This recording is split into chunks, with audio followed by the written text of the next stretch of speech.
endless twilight. The first breath I take each morning tastes like rust and old regrets. The sky outside my window is a dull bruised purple, never quite brightening, never quite darkening, just stuck in that awful, endless twilight. I press my hand against the cold glass, feeling the weight of the world that refuses to move forward. The town lies beneath the thick tree line like a secret too terrible to whisper aloud, its shadows stretched long and twisted as if alive. Every street corner, every cracked pavement, seems to pulse with a threat I don't yet understand. Downstairs, the old wooden floor creaks under careful, slow footsteps, an echo of someone else's presence, or just the ghosts of my mind playing tricks. I watch the thin slivers of light that sting through the threadbare curtains, reluctant to illuminate the corners where something stirs. Nothing looks as it should, even though the shapes and faces are achingly familiar. Faces from my past, or maybe strangers wearing the masks of townsfolk, their eyes darker than any night, and just as empty as mine.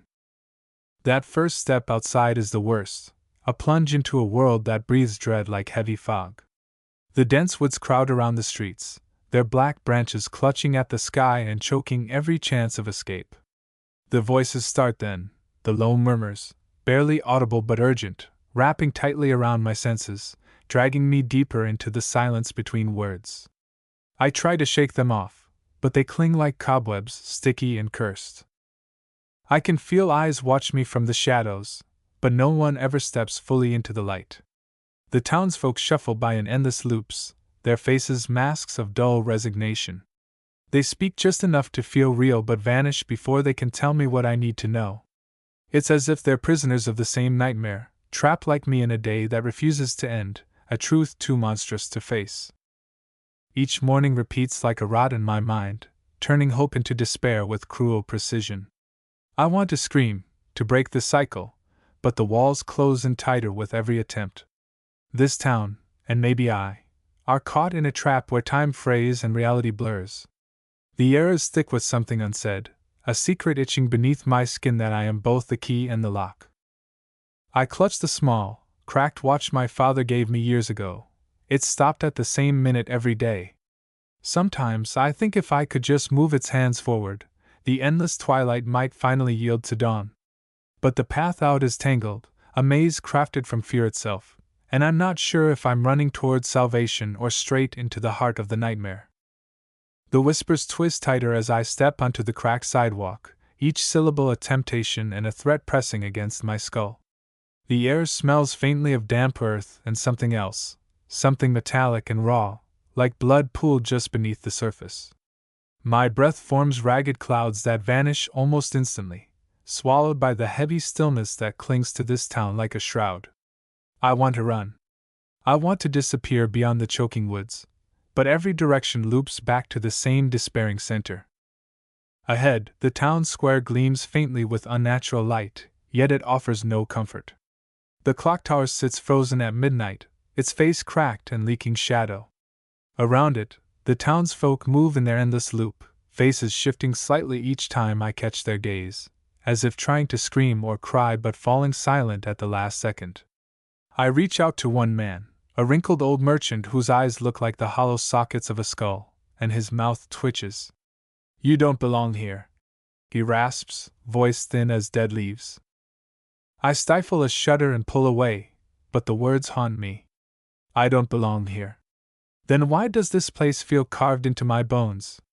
Why did every lost moment, every forgotten memory lead me to this twilight prison? My fingers tremble around the watch, the only fragment of time that refuses to click forward. Maybe I am the nightmare, the shadow tethering this cursed town to its endless dusk.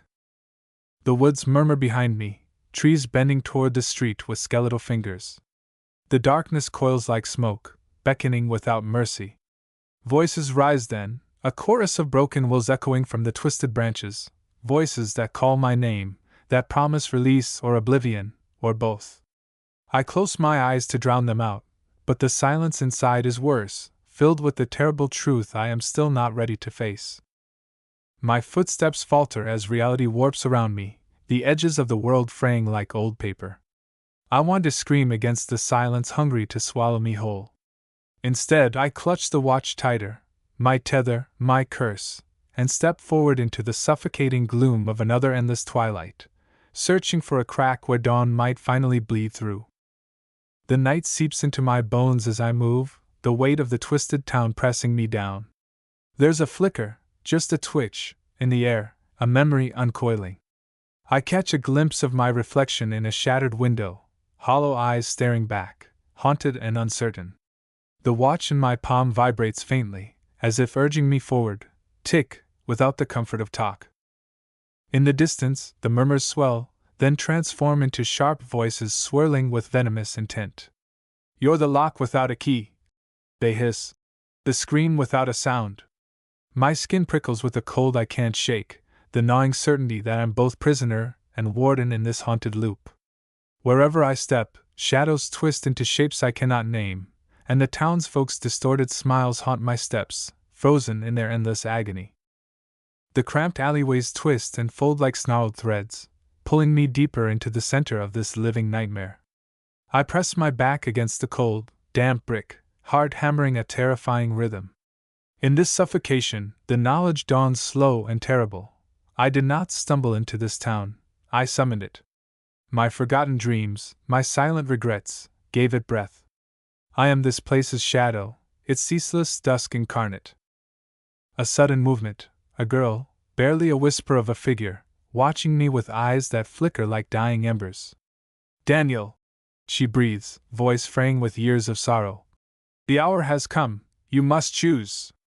Her words cut through the fog, yet the choice is buried beneath layers of fear. To fight might shatter the cycle, or send me further into the abyss.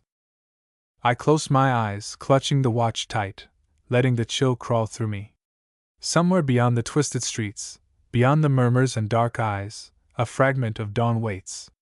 But reaching it means unraveling the threads of what binds me, who I am, who I was, and who I might never become again. The whispers rise once more, a storm threatening to drown me whole. But somewhere in the blackness, beyond the endless twilight, I feel a pulse, faint but real, beckoning me toward the breaking light. And so I step forward, into the dark that both traps and calls, knowing the nightmare is far from over.